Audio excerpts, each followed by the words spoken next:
I wanted to have our next conversation and discuss an index, or plural, an indices. Now, an index is just a comparison from a fixed point. It's a benchmark. Let me give you guys a quick example. Back in 1980, my father purchased a house and he was so excited about the deal that he received. Our house was about 2,500 square feet and it was located on a 1 acre lot. And he purchased this home for about $45,000. Now, today in the Bakersfield area, if you had this house, it would go for at least $175,000, unless it was in the Seven Oaks area, and it would probably be closer towards $500,000. But he got it for $45,000. Well, was that a great deal? We have to remember at that time he was making about $8,000 a year. And so a $45,000 home off of an $8,000 per year paycheck, we have to wonder, did he get a great deal? If we were curious, we could go ahead and apply an index and use a reference point, use a benchmark point of either the year 2020 or the year 1980 and adjust the information for inflation. That's all really an index does, is it adjusts the economic information we are discussing for the rate of inflation. Now, the number one most common index is the Consumer Price Index, or the CPI. The CPI was an idea that we've utilized for the past 100 years, where governmental agencies will go out and they have a list of items that they walk down to the supermarket in several places in the United States and determine what the cost is. It may be a loaf of bread, a gallon of milk, potatoes, a can of green beans. The list hasn't changed very much, and they just buy all those items and see what the final total is. And because the list is the same, or at least very, very similar, they can then compare what the value of those items were in 2020 compared to what the value was in 2019, 2018, the year 2000, the year 1960. And all of a sudden, if you have the same items and different price points, you can begin to compare the value. And the Consumer Price Index is one of the main indicators that we utilize. Now, it is a price index, the Consumer Price Index, but there's also an output index as well. Now, before you can figure out the index, the first thing that what must be determined is what we call the base. The base year, the year you're trying to normalize, the year you're trying to utilize as a reference point, the index of the base year is always 1. Whether it's the output index or the price index, the year is always going to be 1 on the base year. And that tells you that is the year that we are comparing. So if you look at our data here, if you're curious how was the year 1997 compared to 1990, all you need to do is divide the information that you're looking for by the base year.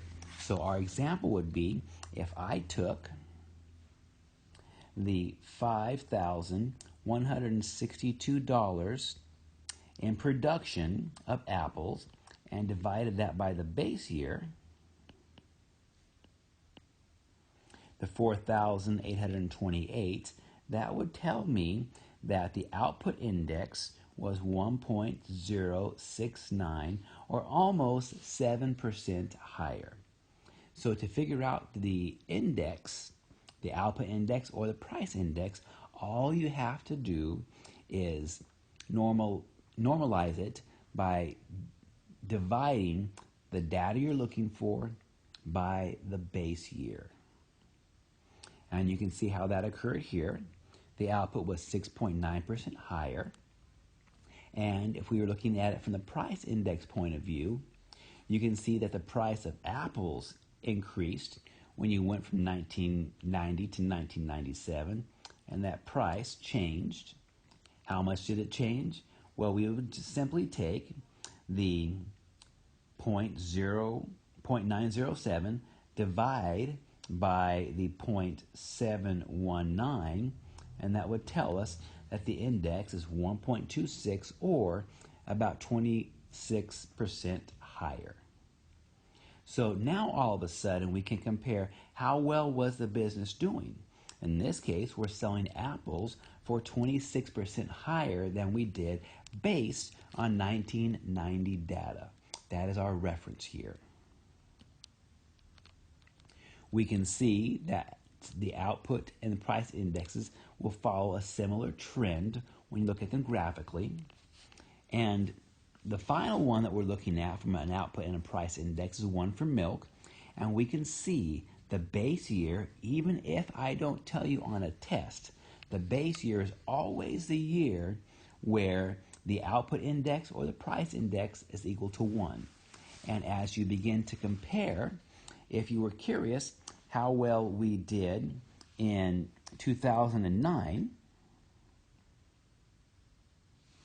you could simply take the milk production in 2009, the 189,334, divide that by the base year.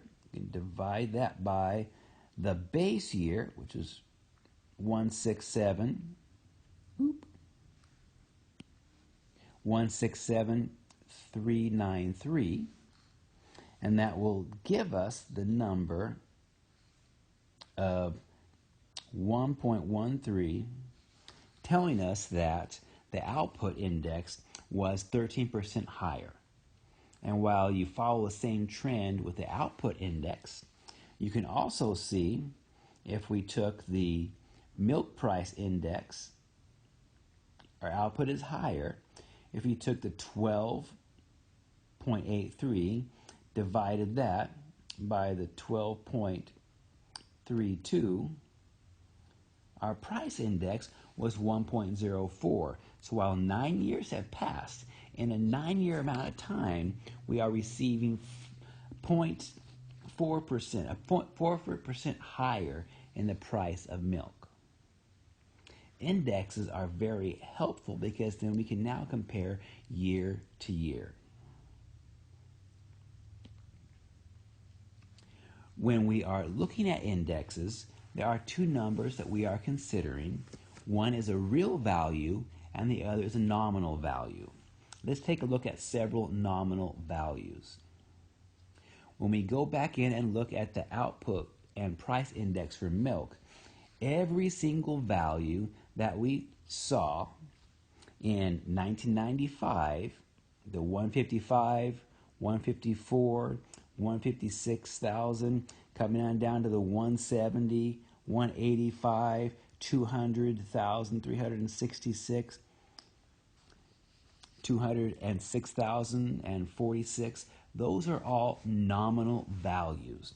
That was the value of milk production in its individual year.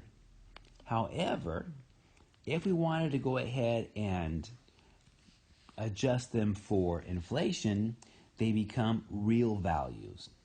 Real values have had an inflation adjustment applied to it.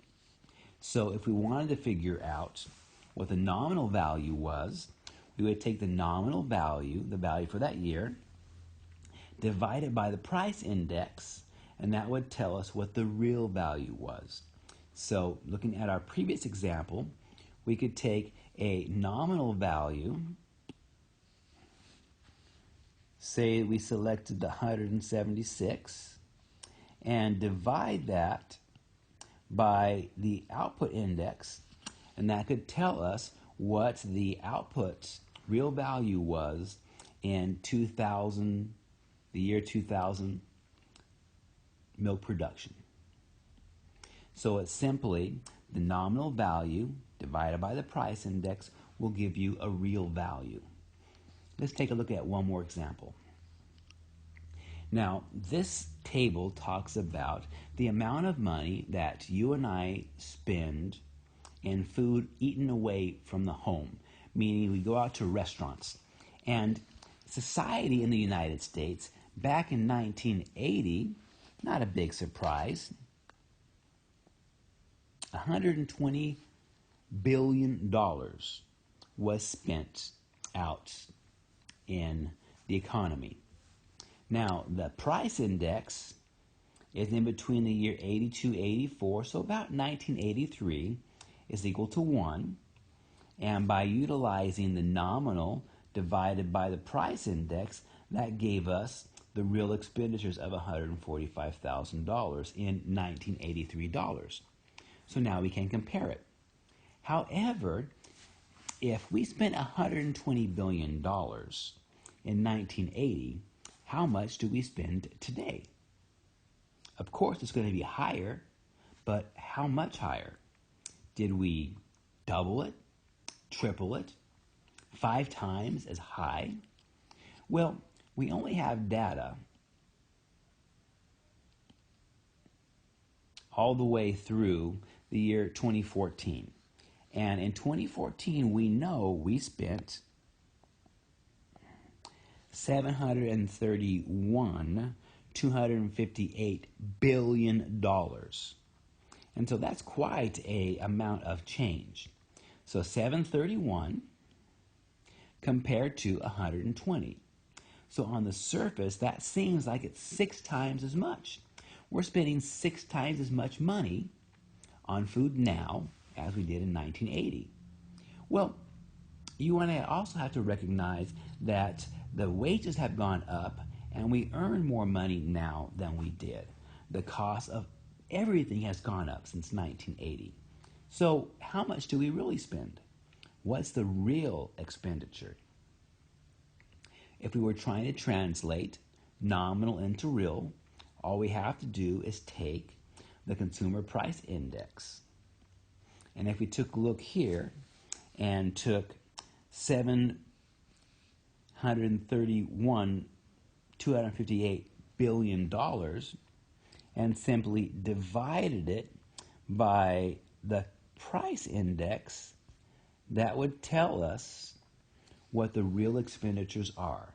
And so once we have adjusted the information for inflation, we can tell, compared to 1983, we spend $308.939 billion. And while that's a huge amount of money spent out of doors, it certainly is much less than the 731 that we originally experienced. This was the nominal expenditure, but it wasn't adjusted for inflation. Once we adjust the information for inflation, then we can compare to what we really spent. So yes, we started out spending about $120,000 million or $120 billion, and now we spend $308 billion utilizing 1983 monies. The last example that I'll give you guys is the real expenditure for gasoline. Over time, we understand that gasoline has changed, and people may say the price of gasoline is higher now than it's ever been or lower now than it's ever been. However, if we have adjusted the price for inflation, we can see there's been some changes. From an inflationary point of view, the most expensive fuel has ever been was in the year 2008. That was the most expensive it has ever been, and it had a very, very crazy drop around 2009. However, I'm old enough to remember when we were having some oil wars with the OPEC country, and way back in 1980, it was over $3.50. But here's the thing that makes this unique and makes it easy to go ahead and gauge. This particular graph has been adjusted for inflation, and now we have the ability to compare individual years because we're using real values and not nominal values. So if your father tells you he's got a great deal on his house from 1980s, recognize that he's probably talking about a nominal value, the price that it cost back then. Was it really a great deal? The only way that you and I can tell for sure is if we figure out what the real value is by dividing by the index and adjusting for inflation. Price indexes are valuable in comparing how the economy has changed over time.